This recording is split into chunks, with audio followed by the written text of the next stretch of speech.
Hello, welcome back to Maeve Reads Books. So I've lost the little remote control, so I had to jump up and down to get to turn on the camera.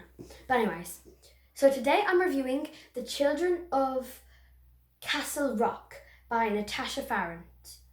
And this is really good. I thought I'd do something a bit different than what I usually do. It isn't that different. But lots of the sayings from different authors and newspapers are saying it's Enid Blyton, and I thought so too. So if you like the Magic Faraway Tree or Mallory Towers or the Famous Five or the Secret Seven or the Wishing Chair or anything like that, then try this book because it's really good. It's based in a modern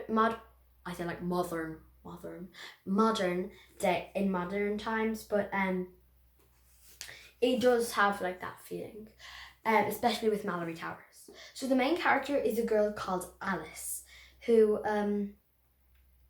she loves making up stories. Stories are something she absolutely loves making up, and she loves reading and writing as well. So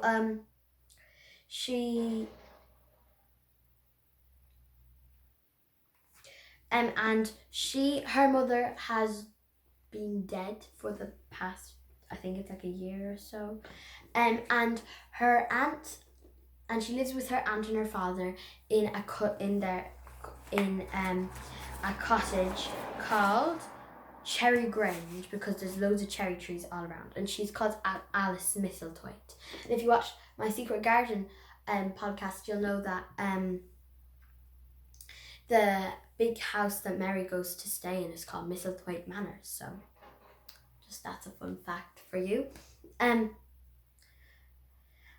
they move away from the house to London, but Alice is going to live with London with her dad and her aunt. She's going to a boarding school in the Scottish Highlands. And on the way on the train there, it's like a sleeping train, she meets a boy called Jesse, or Jess. I don't know how to pronounce it.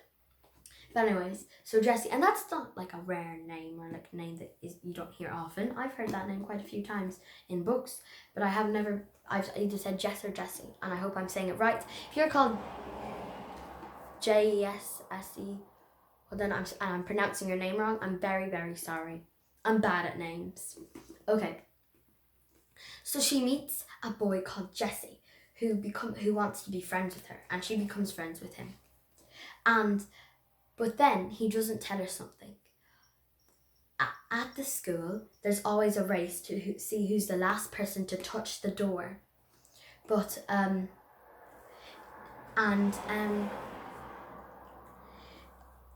he's always been last, and there's a punishment of having to get up at the crack of dawn and hit the gong to wake everybody up. And he doesn't want to have that punishment again, so he doesn't tell Alice, which isn't very fair, and so he gets in trouble, and Alice is annoyed with him. And then they're racing.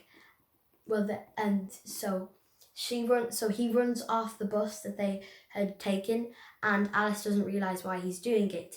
And the bus driver, who's working for the school, tells Jessie that she's calling it off because he wasn't being fair to Alice. So they have to walk. But then the last second, Jessie starts running again, and Alice starts running. Then Jessie falls, and Alice keeps running, but a boy called Fergus, who's really, really naughty, sticks his foot out, and Alice trips, and Jessie wins. And then Alice is the one that has to do the gonging, and Jessie and Fergus are now both. Well, Alice is now annoyed with both of them, but both of them want to be Alice's friends. So confusing. I forget how Fergus becomes Alice's friend.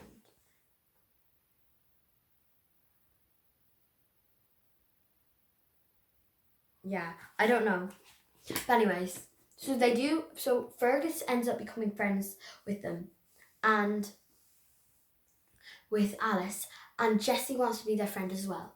When they're paired up for the Great Orienteering Challenge, which is like students are sent off for 3 days on their own to go like orienteering. And if you don't know what that is, I'm basically clueless as well, but it's like a scavenger hunt, a big huge scavenger hunt. Anyway, so yeah, but anyways, let me think what I was gonna. Alice gets a parcel from her father, and he says not to open it, but meet him at the castle. Alice finds out that there's a castle on an island, and she can get there during the orienteering challenge. But she just needs to convince Fergus and Jesse. But they kind of do become like really good friends in between, but loads of interesting things happen. I really don't want to spoil, and there's like pretty much all from then on is spoilers.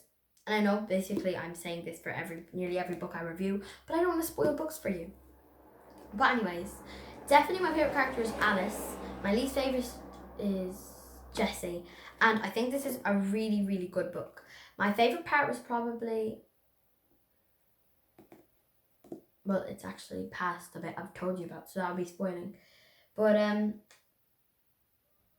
okay, I'm not going to say it. But anyways, it's a really good book if you like Enid Blyton, Harry Potter, and apparently Eva Ibbotson, who I say I should read because I like Harry Potter, Mallory Towers, and this book. So I should read Eva Ibbotson. That's on my TBR now.